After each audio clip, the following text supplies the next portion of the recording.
Hello दोस्तों, जय माता दी। मेरा और मेरे एस म्यूजिकल ग्रुप में आप सभी का बहुत बहुत स्वागत है। जितने लोग हमारे चैनल से जुड़े हैं सभी को तहे दिल से धन्यवाद है। सबके लिए मैं मंगल कामना करती हूँ, सब लोग स्वस्थ और मस्त रहें। तो ये मैं बहुत ही प्यारा कजरी गीत लाई हूँ, जैसा होगा आप लोग कमेंट में ज़रूर बताइएगा। ये मेरी बड़ी ननद का गीत है और बहन भाई का गीत है, जैसा होगा आप लोग कमेंट में ज़रूर बताइएगा।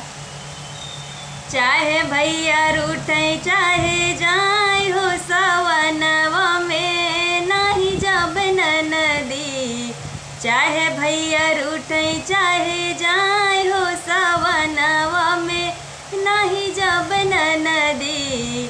नहीं जब नदी हो नहीं जब नदी। चाहे भैया रूठे चाहे जाए हो सवनवा में नहीं जब नदी। सोने के थाली में जवना परोसे, सोने की थाली में जवना परोसे। चाहे भैया खाए चाहे जाए हो सवनवा में नहीं जब नदी।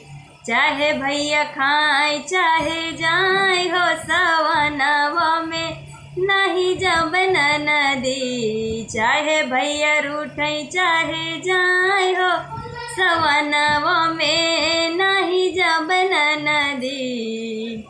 चांदी के गिलसवा में पनिया ले आए, चांदी के गिलसवा में पनिया ले आए।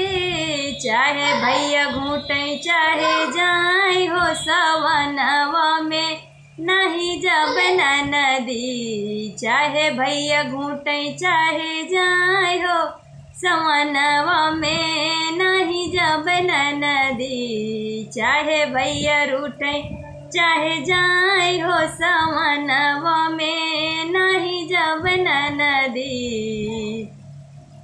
लेऊंगा इलायची के बीरा लगाए, लेऊंगा इलायची के बीरा लगाए।